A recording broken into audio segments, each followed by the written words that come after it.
My guest today is Andrew Campbell. Andrew is a longtime real estate investor who started investing in 2009, grew his personal portfolio to 76 units across Texas, and then went full-time into real estate investing in 2012.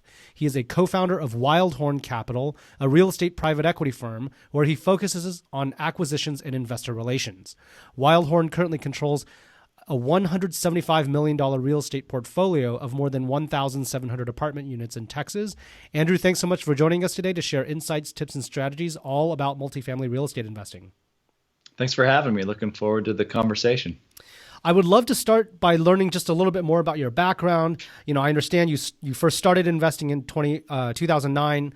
You built your portfolio of 76 doors in Austin and San Antonio. Can you talk a little bit about how you first got into real estate investing? What was your first deal and how you then expanded your portfolio to 76 doors?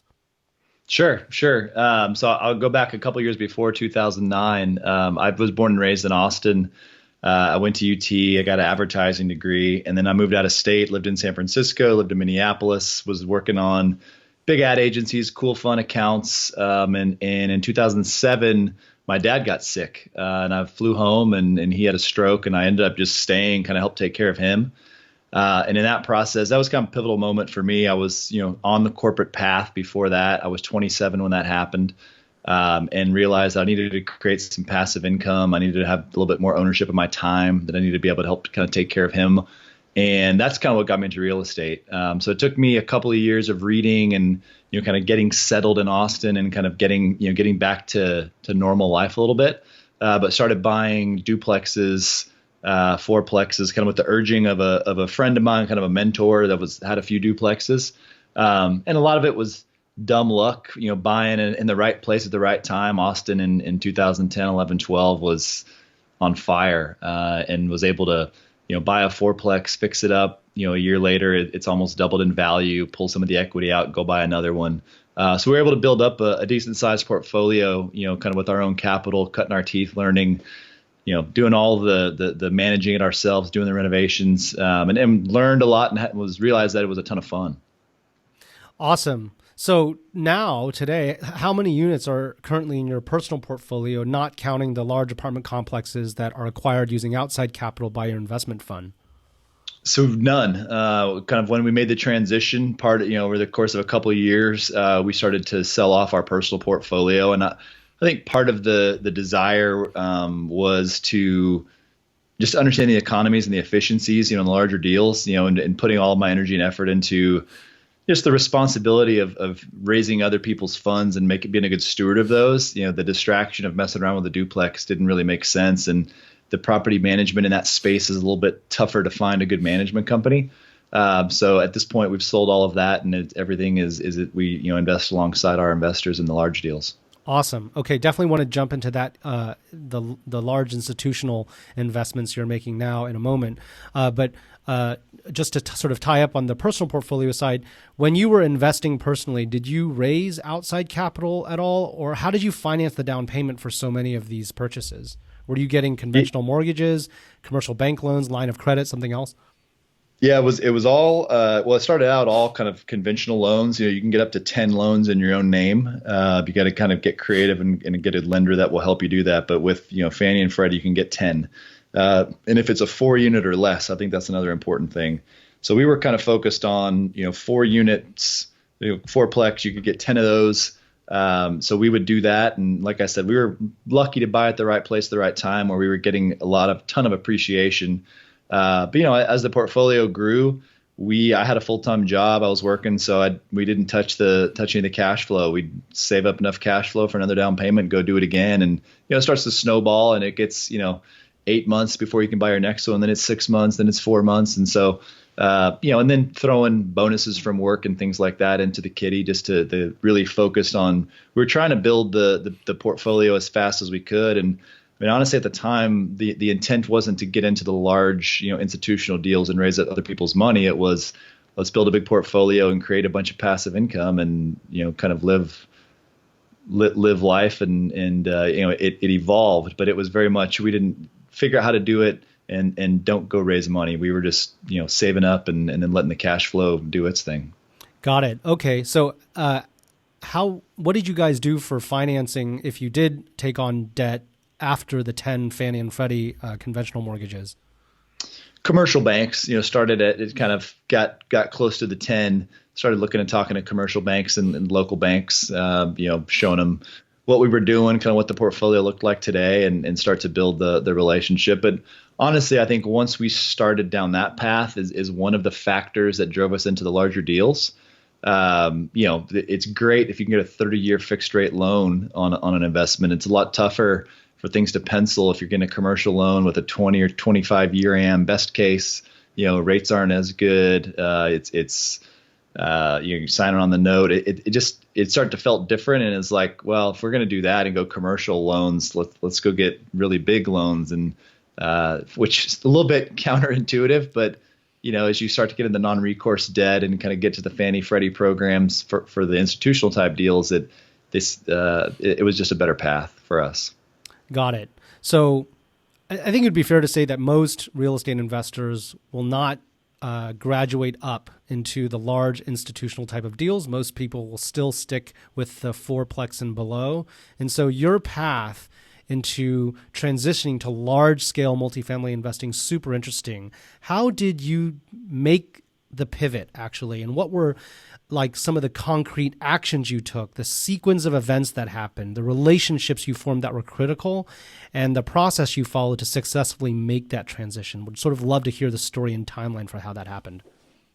Yeah. So, once we had, north of, call it 50 doors or whatever it was it was a full-time job. So we were managing them. We were finding renters. We were, dropping off air filters once a month. And I had a full-time job. We had a family, and my wife was sort of kind of urged me, and we had a long conversation, probably 5 or 6 years ago. And she's like, you're really a miserable bastard, was her quote. And the day job, you can just tell it's in the way, and you enjoy, you're up till 2:00 every night working on this real estate business, looking for the next deal. That's clearly where your passion is. Let's go do that full time. And so I think that obviously was very freeing, and it was nice to have her support and kind of push you in that direction. And then, I certainly didn't go quit my job the next day. It took 6 months or so of wrapping my head around what does that look like? Walking away from your benefits and a high W-2 salary and just the comfort of everything that provides. But then figuring out, okay, if we're going to go down that path, the one thing we had seen in our portfolio, the bigger the deal, the better the metrics were. So a duplex performed better than a single family. A fourplex was better than a duplex. A little 10 unit was better than a fourplex. So just economies of scale and the efficiency. So it made sense to me that, the bigger you could go, the more efficient. And as you started doing research and reading about different, property management strategies, and you start to see, like, it's really like 100 plus units where it really starts to get efficient. And then above that, kind of 250, it's even more efficient. But it's obviously a huge leap to go from 4 or 10 at a time to 200. But just decided, hey, if it's 100 plus that justifies sort of an on-site manager, that's the piece that I didn't enjoy and I knew was the biggest time suck in our portfolio. So if I was going to go scale, I didn't want to have to do the property management, and I wanted good property management. And you need on-site managers to really get that quality that we were looking for. So at that point, it just started to be, just started building relationships. I think I knew we were going to have to raise money, so for the first time we were going to be out talking to investors and friends and things like that. I knew we would need to go build some new relationships on the property management side, kind of build that team. So I spent probably a year, having those conversations. It was easy for me to sit down with, whether they were close friends or just colleagues or whatever. And most people knew I had this investment portfolio on the side. And I said, look, I'm going to start doing this with larger deals and raising money and partnering. And would you be interested? And kind of told them what we had been doing and how these were going to look a lot like what I'd been doing, just a little bit bigger. So had the confidence that we could put, some amount of money together to go close on a larger deal, and then just spend a lot of time underwriting the big deals, touring properties, just to build that relationship with those brokers, to know that, yeah, I'm new, but again, I leveraged my story on the portfolio we had, but just consistently show up, tour those deals, give them feedback. You're not going to get the first deal, but it was sort of a very focused effort over the course of, 9 months or so to get to that point where you get the first deal. you have an investment partner. Had you met at this point, or when did you two come together? We met in that during that process, during that timeline. So as I was talking to potential investors and friends around town in Austin and meeting with brokers, I started going to conferences and just figuring out, just getting into that space. And so we actually met at a conference, and, chatted over a couple of beers, kept up after the conference, talked. We were kind of in similar space. He had done some different deals, very complementary skill set. And so that all sort of happened, because I was taking the action and looking for, not necessarily looking for a partner. I didn't know I needed a partner, to be honest. Now I certainly know that that's very helpful, if not necessary, in this space. But just, being out there and planning to go down this path kind of led me to meet him. Gotcha. So as you were having, exploratory conversations with friends and colleagues who might potentially be limited partners, and also with brokers and potential property managers, as you were developing these relationships, were you basically securing capital commitments first and then going to brokers to demonstrate, viability and seriousness? Or were you going to brokers first without capital commitments? Like, what's the right order of operations for that?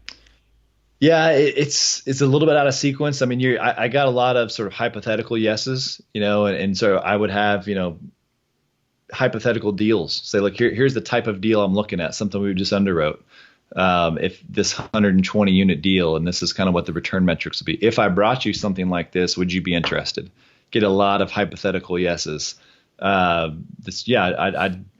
$100,000, $50,000, whatever it is. And as you're having those conversations, and I had a target that first year that I wanted to have 5 face-to-face meetings every week, basically one a day, whether it was a coffee, a breakfast, a lunch, didn't matter, happy hour, with someone new or someone I hadn't talked to in a long time, kind of on the equity capital raising side. And, so we had a ton of conversations, but we didn't have any funds in the bank. We had not raised funds ahead of time. But as we sort of got confident, we knew we could raise, X amount of money, that would kind of size the deals that we could go look at. And it's something I was talking to a guy this week who's kind of wanting to get into the space. And I said, you have to build your team. Like, if you can't qualify for the debt, it doesn't matter. Like, it doesn't even matter. So do you have somebody that, has a big enough balance sheet you can qualify for the debt? How much money can you raise? If you can raise $1 million, that sort of sizes what sort of deal. There's no point in looking at a $50 million deal if you can only raise $1 million. So we're kind of doing some of that backwards math and figuring out, what size deal we think we could go chase. But it was a lot of, we showed up at a ton of deals with brokers to walk them that I knew we couldn't buy or we weren't interested. It didn't kind of meet our criteria, but it was offered us the ability to get more face time with them, to kind of say, hey, I'm new, but I'm going to be here and I'm going to consistently show up and give you feedback why we think this works or why it doesn't. And also just a good way to learn the market. You can see where things are trading at and kind of, maybe how some people are underwriting deals and just like, oh my gosh, they're paying that much for this deal. What are we missing? And you kind of learn that way.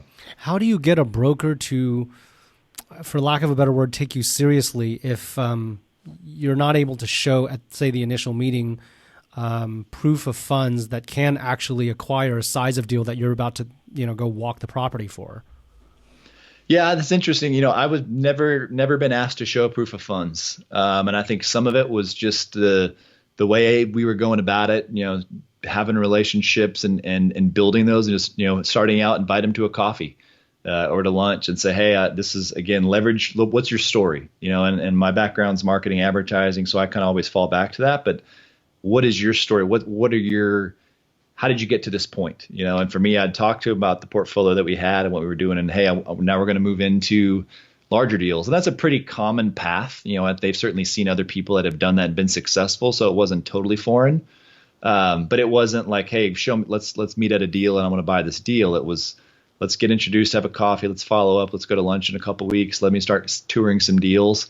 The other thing that I did that I think was helpful is I would reach out to sort of the younger brokers in the office. So I wasn't going to the top, I was going to the 30-year-old guy that he was looking to build a portfolio, a roster of clients, and kind of we had a lot in common. I mean, I was I'm 39, so it's the mid 30s, kind of starting this whole thing, my early 30s. So trying to find somebody that sort of was you had a lot of common. You both probably had young kids. I always joke with people. I think it allows me to be a little bit of a leg up, as most of the brokers that I deal with are, look a lot and talk a lot like me. They're kind of, 40-year-old, went to a college in Texas, has young kids. It's easy to connect. And so that was something that we did also. There was like, look, we're just a lot of similarities, and just, a lot to talk about outside of just real estate. Gotcha. Yeah, that makes a lot of sense. And so, as you were getting hypothetical yeses from potential investors, it sounds like nobody was signing any kind of commitment papers at that point or anything like that. It was just that you were confident that if you came back with next time with not a hypothetical deal but an actual deal, that they actually would be kicking in roughly the amount that they were indicating interest in before. Is that roughly correct? That's right. Yeah. Gotcha. Okay, cool. So how did you then find your first large multifamily apartment complex deal? Like, can you take us back and, sort of walk us through the story for how that happened? Yeah. Like I said, we were walking a lot of deals, underwriting a lot of deals, putting in offers, just trying to build our credibility, learn the market. It was a marketed deal. There were kind of two properties at the same time that we liked both of them and felt like we had a decent chance. The first deal we ever bought, and we didn't get it initially, and we were super disappointed, and they awarded it to somebody else.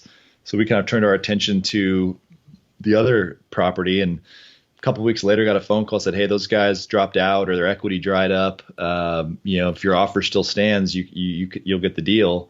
And so we had to make a decision. I think the very next day we were about to get awarded this other property we didn't quite like it as much. It was a little bit smaller. We kind of called them and said, hey, we just got another deal. We can't get your deal as well. But it was a good lesson for us, I think, as just stick to your numbers and say, look, this is what we think we can pay for it. And it's happened to us a couple times now where, you don't get awarded the deal out of the chute, but something happens and you kind of hang around the hoop and something will fall your way. What was the opportunity or value that you saw in the deal that you ultimately closed as your first deal? It met just almost every criteria we were looking for as far as a value add. It had been owned by a REIT for like 12 years, and REITs they don't spend money. They keep the property up, but they're not into making investments and doing renovations. So it had been pretty well kept up. There wasn't a ton of deferred maintenance. It was in a really good area, called a B+ type area that we like, and it had a very clear path for how we could go make interior improvements and amenity changes to rebrand it and kind of fix it up. So it was right down the fairway as far as what we were looking for, and still what we continue to do today. Got it. So it sounds like this was not a situation where you had, say, direct contact or relationship with the owner beforehand. This came through a broker. It was properly marketed. Is that accurate? Yeah. And to this point, every deal we've done there's been the involvement of a broker, and that's been one of our focus points. Again, back to really trying to create good relationships with them, and kind of respecting, like, their job is to call people all day, every day. They know every asset in town. They know who bought it, 10 years ago and how many times it's been bought and sold, and they know the story. Now we've bought, I'd say half of our deals have been off market, where, a broker kind of called us and said, hey, I'm working on this, and you're the only group. We actually have a deal under contract right now where that happened, where we were the only group to kind of get a look before anybody else did. So, we know a lot of other owners and operators at this point, and talk to them, but we've never bought anything directly from them. It's been very much a decision and a focus point to, work sort of through and with brokers, to, continue. They'll keep bringing you deals. Yeah, makes sense. So from the broker's perspective, what is the motivation for not doing a proper marketing roadshow? Like, even if they know you, they could call you direct and say, hey, we're going to give you a peek before everybody else. But isn't it in their interest in terms of, setting up, good, efficient auction to get the best price possible for their seller to market it properly? Or, I guess I just think about it in terms of, like, even in the residential market, it's generally in the best interest of the seller to, list it on the MLS and all that. And so What's sort of the motivation for a broker to execute a transaction entirely off market? So I think similar maybe to the residential space. There's a host of factors that, number one, just time. So if I put a deal on the market today, I'm gonna have to go tour it 50 times, talk to 50 different groups and ask 50 sets of questions. If you look at sort of the compensation model, if you've already hit sort of the higher end of what they think it'll sell, they're not getting a huge lift out of that. I think they're also looking at it, the relationship. If they sell it to us, are we going to list it with them when we sell it in, 5 years, 7 years? They kind of get that second bite at the apple. Just hassle factor, was a little bit, I think goes back to where we focus on, being a good buyer, having a good relationship. Like if you get known for being really difficult to work with and just going over everything with a fine tooth comb and not that we don't, but if you're super difficult, they remember that and they know who the difficult buyers are. So I think there's a host of factors that sort of, any given deal probably slides, the levers move up and down a little bit, but I think those are the big reasons. And then, I think from the seller side, who ultimately, allows that to happen, maybe there's a timing issue. Obviously, if they can sell it quicker, maybe they've got a loan coming due or the time of the year, if it's about to hit the fall and the winter where things slow down a little bit, their numbers might dip slightly. They take some risk off the table. So it's, a host of factors. Yeah. Gotcha.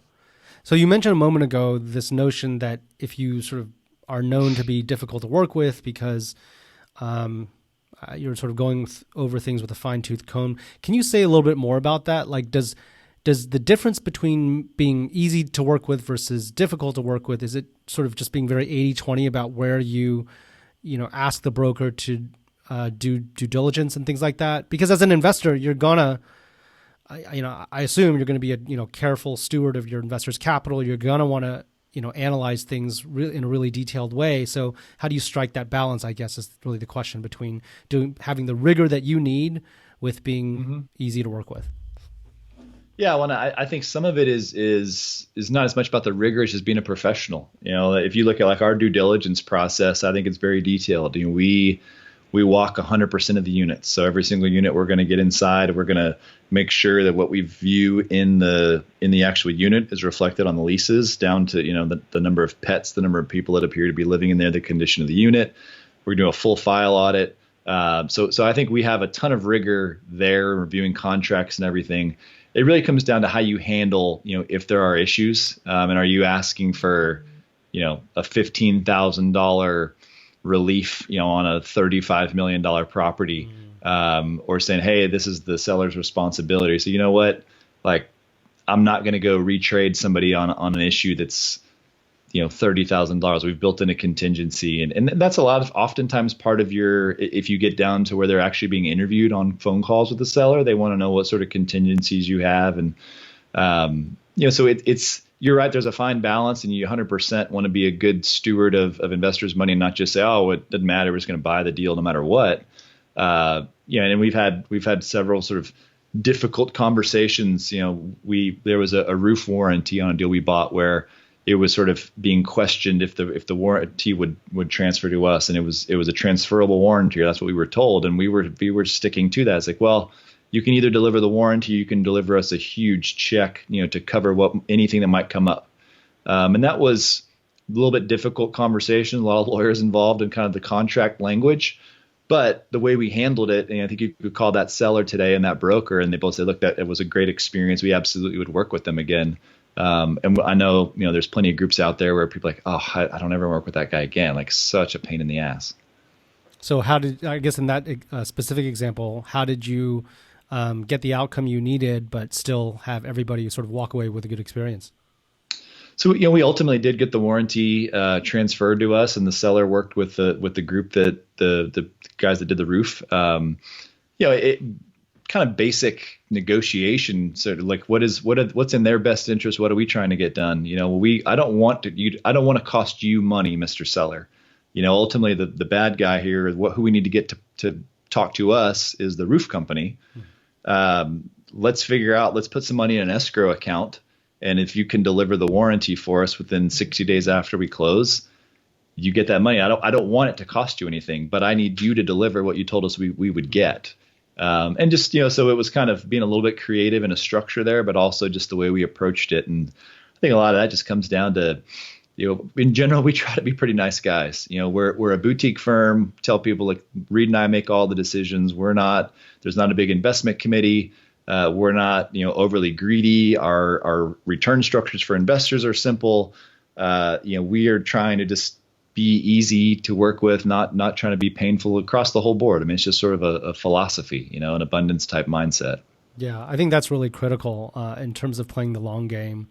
So if we go back to the first transaction, again, that first large-scale multifamily apartment complex that you purchased, so you identified it, and then how did the negotiation for closing or for getting the offer accepted actually transpire? Were there challenges in then closing the transaction?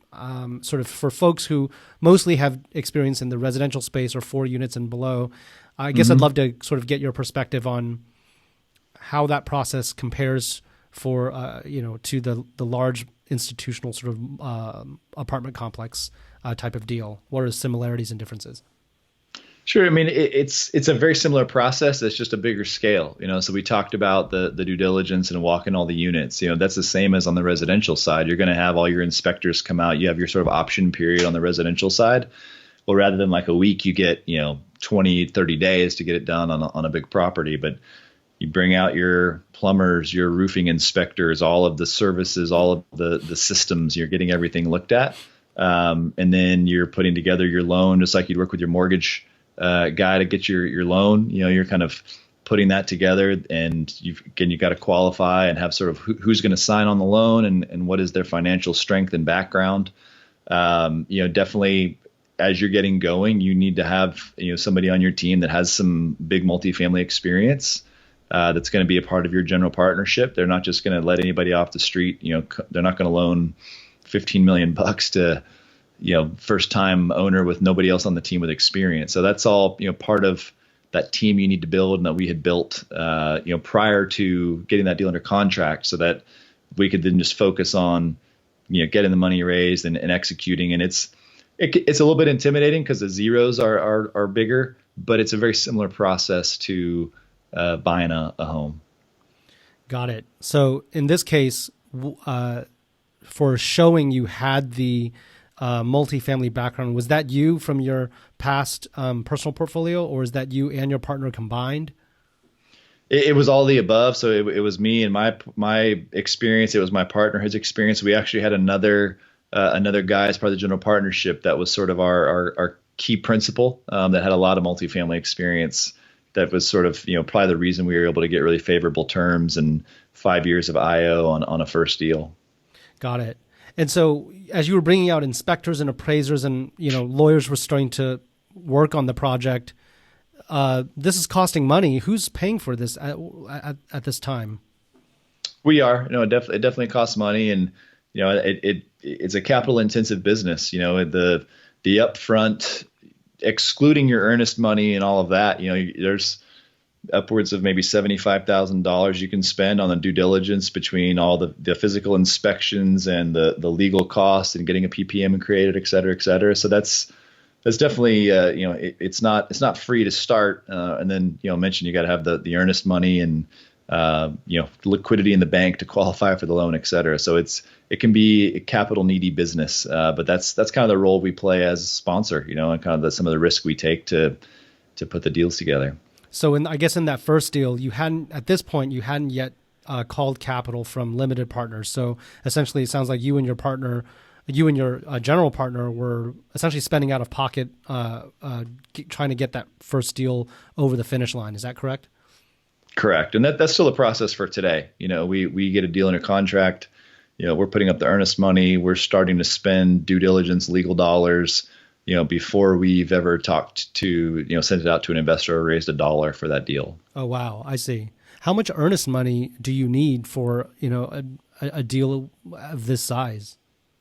It depends. The simple answer is the more the better. The more you put down, the more attractive your offer will be. Ours is pretty typical to be sort of $500,000 is sort of on a.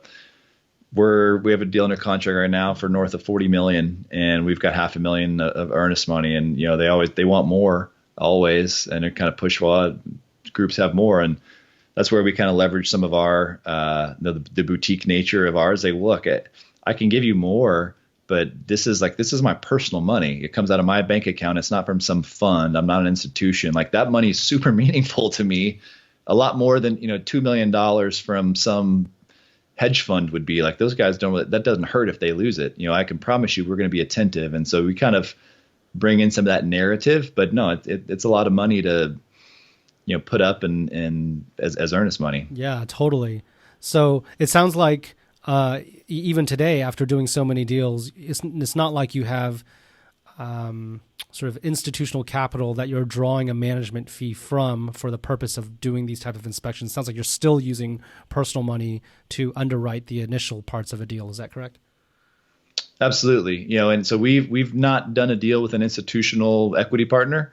We've had some conversations with them, but we actually really like talking and dealing with individual investors. Either way, though, whether you're raising money from an institution or you're raising money from individual investors, as the general sponsor, we're still going to have money involved, and we're still going to have these pursuit costs. And before we engage with anybody, there's dollars spent, and then there's dollars invested. Institutional hedge funds aren't any different than retail investors. What skin do we have in the game? And I like to tell people I have all my skin in the game. We've signed on the loan, on a $20 million loan, that if we screw up, we're coming back on us. We've structured our deal to where we get paid after investors get paid. So all of our skin's in the game, even, set aside from the $100,000 or dollars we might have invested in the deal. So it's I love it, but it's capital intensive and can be seen as a little bit risky. The loans that you mentioned, you're signing your name on. If they go bad, it's on you. Are these recourse loans or no? They're non-recourse. Every deal we've done is non-recourse. Been fortunate to be able to do that. And there's a variety of sources you can do. Kind of agency, Freddie or Fannie. I do that every time, Freddie or Fannie. You could do like bank style debt or bridge debt, but for the most part in the multifamily space, and the lenders know to be competitive, they offer non-recourse. Now you're still signing what they call the bad boy carve-outs. So if we go, do something illegal or fraudulent, it triggers those clauses, and then all of a sudden it's recourse. Mm-hmm.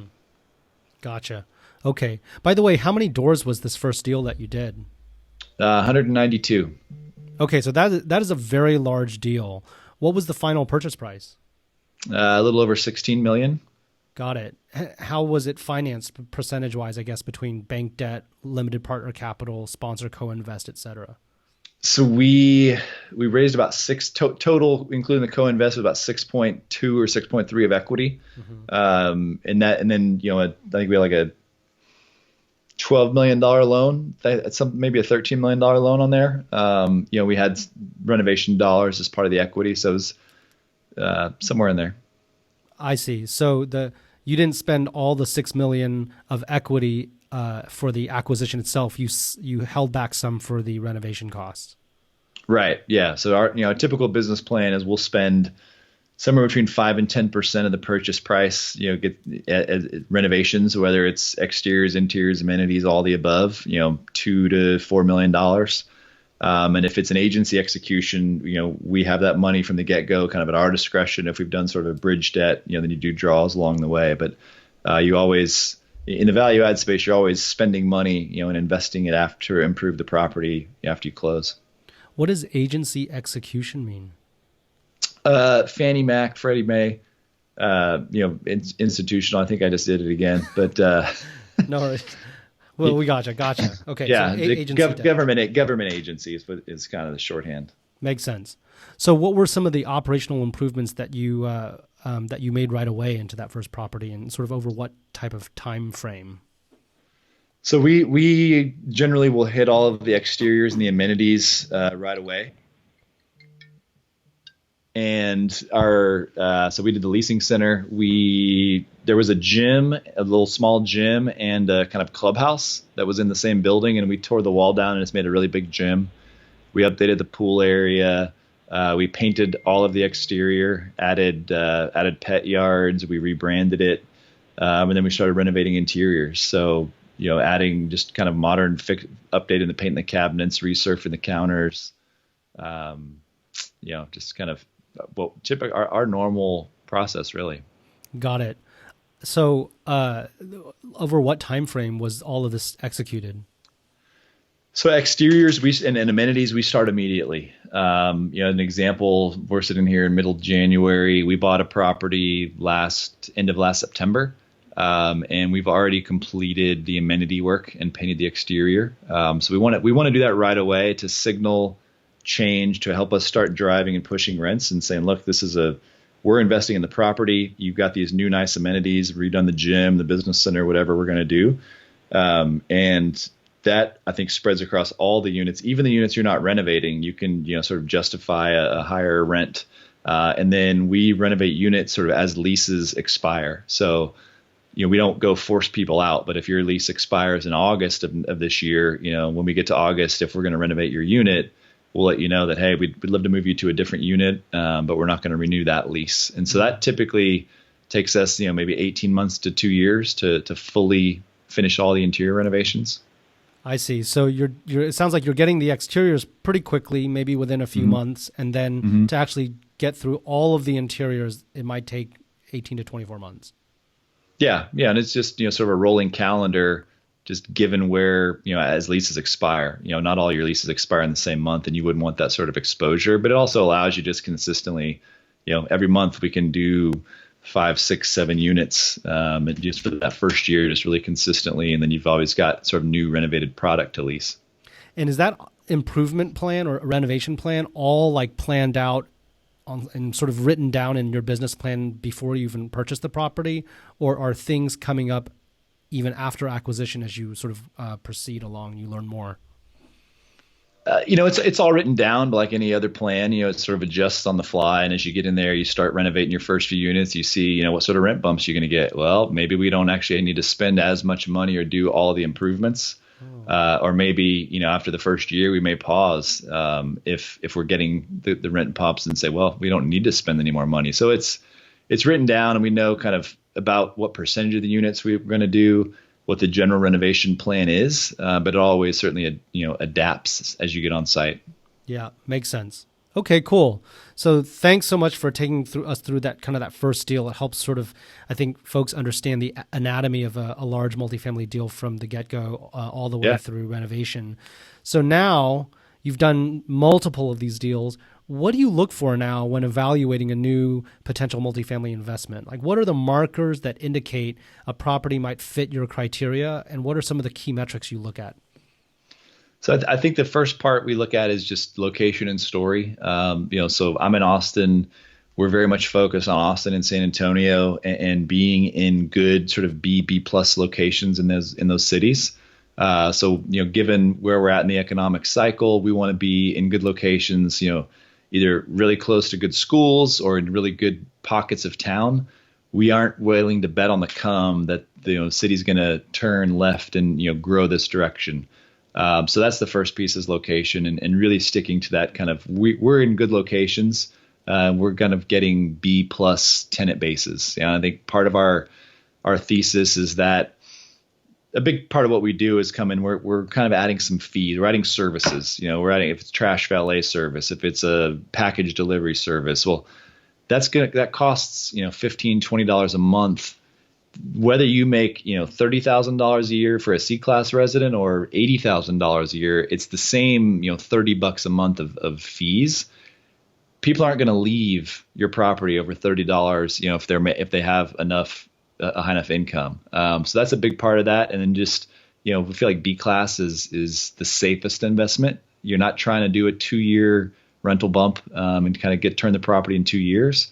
And, we're not trying to set the top of the market rent with A-class. It's a good, $60,000 midpoint income where you get a lot of professionals.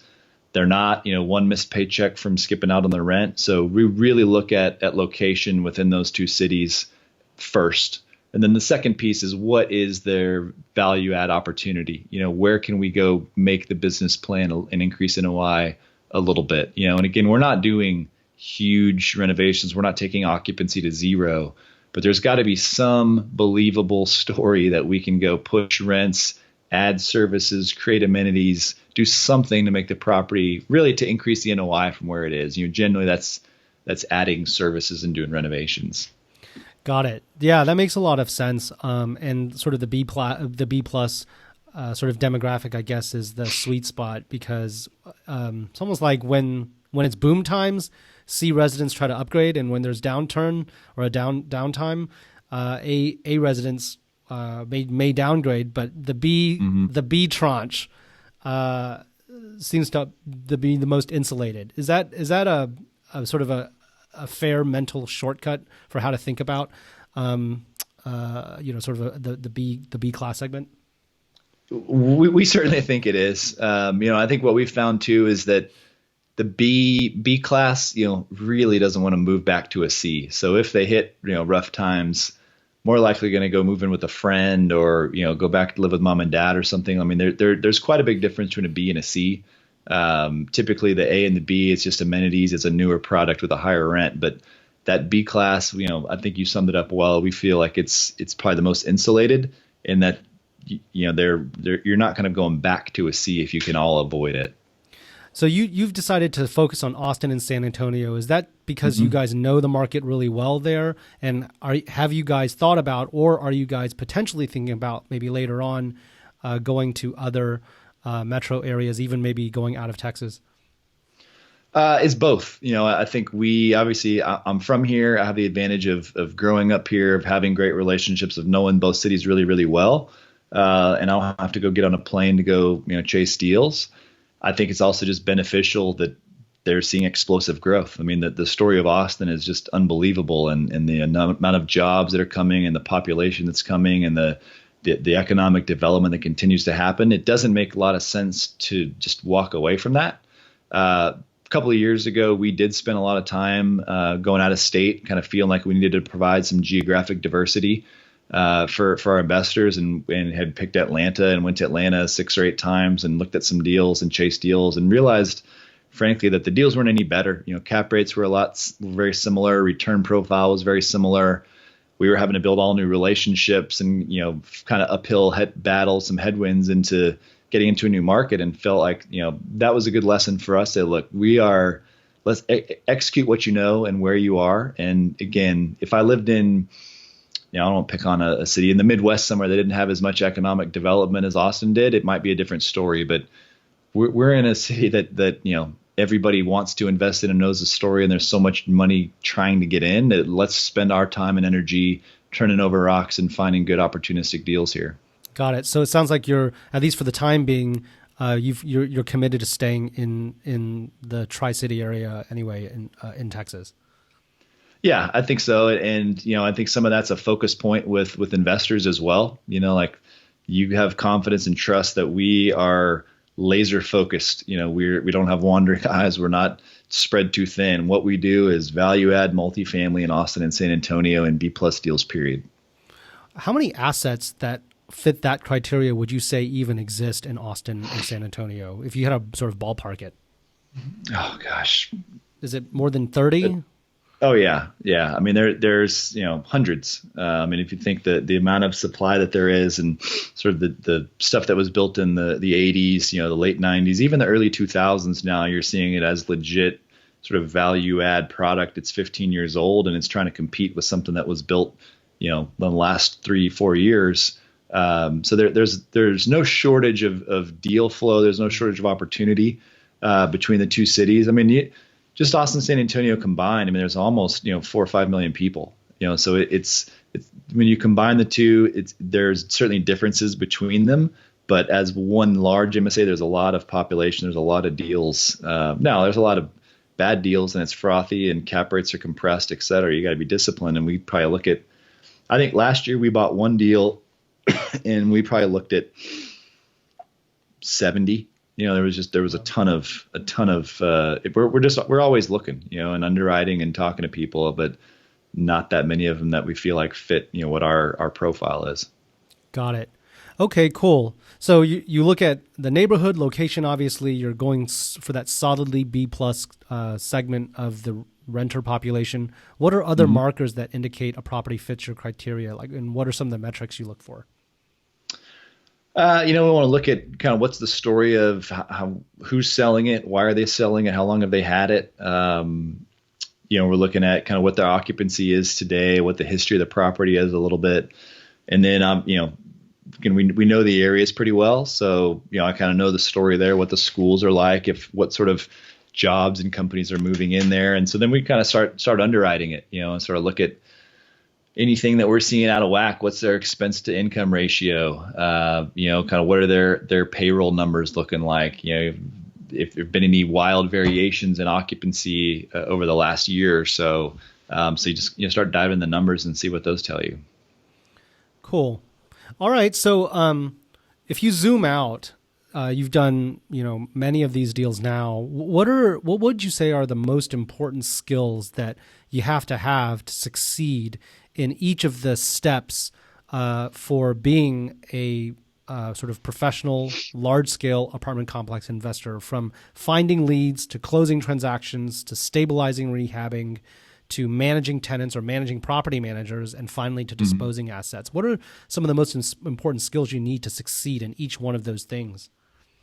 Yeah, it's a great question. I think to me, it points back to, the need for partnership. And we talk a lot about it. It's a team sport because that's a pretty varied skill set you just walked through. And, you need somebody that's very good operationally and that understands the financial underwriting and the numbers and, how to manage a budget and kind of stay on task. And that's kind of your asset manager, your operations piece, your analyst. Luckily for me, that's kind of my business partner. His forte, he's a structural engineer by trade and has done a lot of ground up multi and thinks like an engineer. So he's detail oriented. He knows how to manage construction, underwrite deals. And that's kind of, he focuses on that piece. On the other side, I'm focused on communications with investors, meeting new people, in relationships with brokers. So that's kind of people skill set. I don't consider myself a salesman at all, but just sort of a marketer.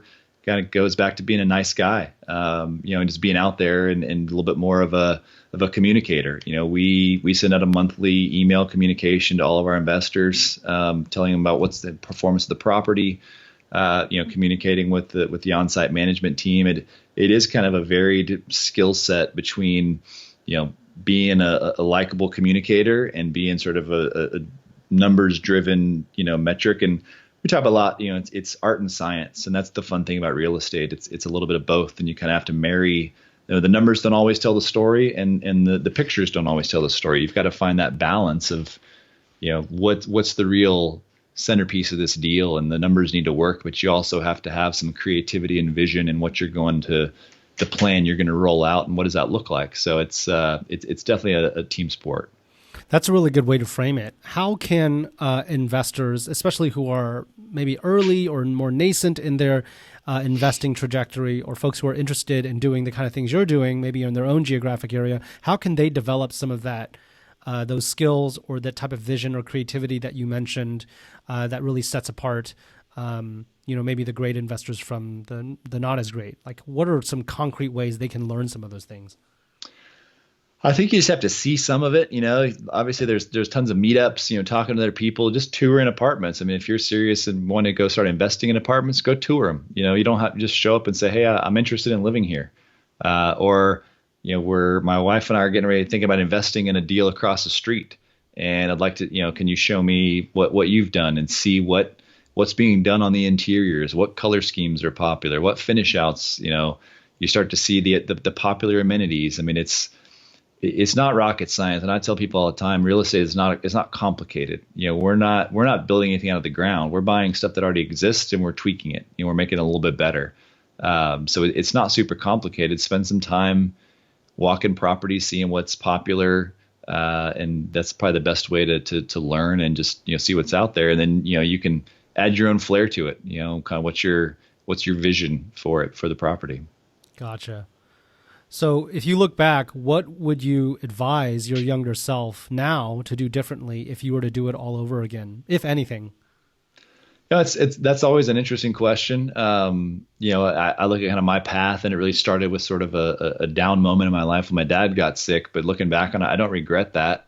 If that didn't happen, I wouldn't have moved home. I probably am not on this path today. So, if anything, I wish I'd gotten started with the bigger stuff a little bit earlier. But I don't suggest skipping the duplexes and fourplexes, because that's where I cut my teeth and made some mistakes and figured out really how to do the management of this business. So I don't know that I would do anything differently. Wish I could start it a little bit earlier, but I think your path is your path, and you leverage this sort of story and what's gotten you to that point, and then leverage your strengths. Again, like I'm a marketing and advertising guy. Like that's what I think about. That's what I fall back on. My partner is an engineer. That's what he falls back on. So I think leverage what your background is and what your skill set is. And that becomes kind of the strength of your business. Gotcha.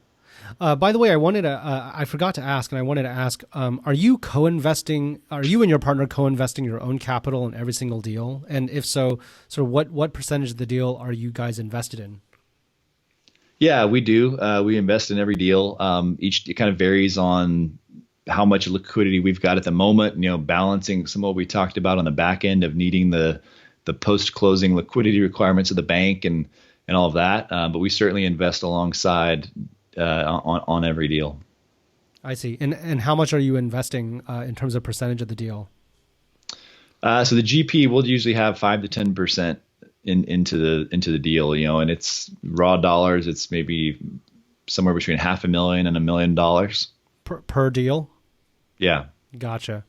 Okay. And then I assume you have some type of preferred structure where your limited partners will get back a hurdle return before the GPs take anything. But if that's not accurate, would love to understand, like, how do the returns distribution sort of waterfall roughly look like for a limited partner to understand? Yeah. So last several deals, we've got a structure, and I think we'll continue forward with this, where we've done everything's a single purpose entity, limited partnership. We've got 2 classes of equity, kind of based on a lot of our conversations, understanding that some people are interested in passive cash flow and mailbox money, and some people are more interested in upside and sort of wealth creation. So we've created a structure where the A-class investor gets a 10% preferred return, and that's paid immediately and paid current. And then the Class B investor, there's a 7% preferred return. They're getting kind of what's left over off the cash flow. Typically will be 4 to 6% of, on a current basis, and the difference is accrues. And then over the course of a, say, 5-year hold, typically we see that sort of a 1.9 multiple, sort of 18 plus annualized type return for that Class B. Got it. And then so for you and your partner and I guess the other GPs, is there some kind of promote where, like, how does your carry actually enter into the picture? Sure. So above for the Class B, above the 7% preferred return, it's a 70-30 split, 70% to LPs. Again, kind of back to simplicity. We don't have a super complicated waterfall structure with multiple hurdles. It's just out of 7, it's a straight 70-30. We don't have any disposition fees or bonuses beyond that. Gotcha. Well, Andrew, this has been super insightful and helpful. It's really fascinating to hear kind of your story from I guess you took a personal tragedy and situation and turned that into basically a new career path where now you're investing professionally in large apartment complex buildings. Where can people find out more about you, your platform, your business? And importantly, what are you looking to do next in your business, and how can folks help you with that?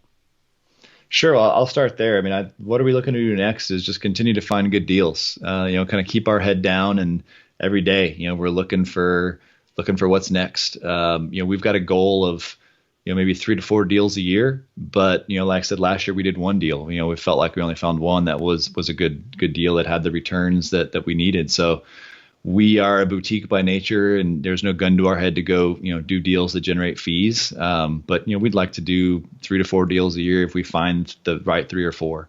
As far as kind of reaching out and finding us, Wildhorn Capital, we've got the website is wildhorncap.com. My email is andrew@wildhorncap.com. We've got a Facebook account, on Instagram, I think, and LinkedIn. But email on the website's probably the best place. We've got a blog that we put on there as well. So would love to connect with anybody and answer questions and talk about investing passively or getting started, kind of buying their own first deal, whether that's a duplex or a 200 unit. Awesome. Well, we'll link to all those resources in the show notes, and really look forward to sharing your insights with our audience when this episode airs. Yeah, well, I've really enjoyed the conversation and appreciate your time. Cool. Thanks so much, Andrew. Take care. Thanks.